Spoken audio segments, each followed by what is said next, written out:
কখনো পায়ে হেঁটে কখনো মাইক নিয়ে ভ্যান গাড়িতে নিজের নির্বাচনী এলাকায় ছুটে বেড়াচ্ছেন নির্মল রবি দাস। নেই গাড়িবহর, নেই পোস্টার ব্যানারের ঝলকানি, নেই কোনো শোডাউন, তবুও থেমে নেই তার প্রচারণা।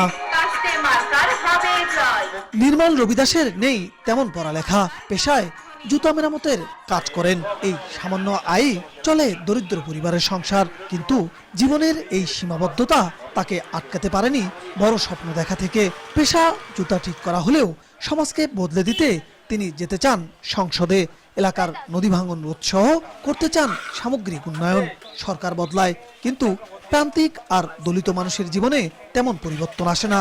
সেই জায়গা থেকেই তিনি নির্বাচনে প্রার্থী হয়েছেন বলে জানান। আমরা শুধু পালা বদলেই দেখেছি, কিন্তু আমাদের ভাগ্যের কোনো পরিবর্তন দেখিনি। তো সেখান থেকে আমার একটা চাওয়া পাওয়ার উদ্দেশ্য যে আসলে দেখি আমি একটু চেষ্টা করে আমাদের এই মেহনতি মানুষ, খেটে খাওয়া মানুষ বা বিভিন্ন প্রান্তিক জনগোষ্ঠী সহ যে এই মানে নিপীড়িত মানুষ আছে, তো এদেরকে নিয়ে আমার একটা কাজ করার একটা আগ্রহ।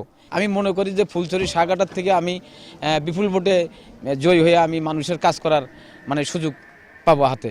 নির্মল রবি দাসের নির্বাচনী অঙ্গীকারে আছে নদী ভাঙন রোধ, ভূমিহীন ও প্রান্তিক মানুষের অধিকার নিশ্চিতকরণ, শিক্ষা ও স্বাস্থ্যসেবায় সমান সুযোগ সৃষ্টি এবং বৈষম্যহীন সমাজ গড়ে তোলার প্রতিশ্রুতি। আর্থিক সক্ষমতা না থাকায় নিজের পেশার সামান্য আয় আর পাড়া প্রতিবেশীর সহযোগিতায় তার নির্বাচনের প্রচারণার মূল শক্তি। দিনরাত হেঁটে হেঁটে ছুটে বেড়াচ্ছেন নির্বাচনী এলাকার এক প্রান্ত থেকে আরেক প্রান্তে। নদী ভেঙে ভেঙে যারা বারবার চর থেকে ভেঙে ভেঙে মানে উচ্ছেদ হয়ে যাচ্ছে, এদেরকে আমি যাতে রক্ষা করতে পারি, এটা হচ্ছে আমার মূল স্বপ্ন বা উদ্দেশ্য। রবি দাস শ্রেণীর একজন মানুষ নির্বাচনে প্রতিদ্বন্দ্বিতা করায় সংবিধান ও গণতান্ত্রিক রাষ্ট্র ব্যবস্থার প্রকৃত বিকাশ ঘটছে।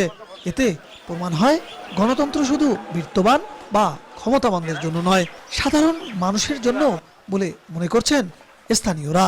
এই যে দলিত সম্প্রদায় থেকে যে আমাদেরকে মনোনয়ন দিছে, মনে হয় এর থেকে মনে হচ্ছে যে যদি আমাদের দলিত সম্প্রদায়ের কোনো এমপি হয়ে যায়, তখন আমরা মনে করব যে দেশে গণতন্ত্র ফিরে আসবে। যদি ভাই সংসদে যেতে পারে, আমি মনে করব এই অন্যায়পূর্ণ সমাজকে সে যেন অন্যায় মুক্ত করে ন্যায়ের পক্ষে যেন কাজ করতে পারে, এটাই আমি আশা করি।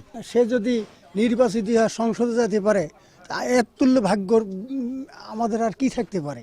জুতা সেলাইয়ের সুই সুতা হাতে যে মানুষটি লড়াই করছেন বেঁচে থাকার জন্য, আজ তিনি লড়ছেন সমাজ বদলের স্বপ্ন নিয়ে। সমাজ পরিবর্তনের স্বপ্নযোদ্ধা নির্মল রবি দাস গাইবান্ধা ৫ সাঘাটা ফুলছড়ি আসনের বাংলাদেশ কমিউনিস্ট পার্টির প্রার্থী হিসাবে ত্রয়োদশ জাতীয় সংসদ নির্বাচনে কাস্তে প্রতীক নিয়ে প্রতিদ্বন্দ্বিতা করছেন। বিপ্লব ইসলাম, সময় সংবাদ, গাইবান্ধা। রোগ জীবাণু সব জায়গায়, সারাদিন সাবধানে। বাচ্চারা সারাদিন প্রমিস রাখবে? অসম্ভব। এজন্যই ডেটলের নতুন প্রমিস, জীবাণুর বিরুদ্ধে 12 ঘন্টার সুরক্ষা বলয়। ডেটল।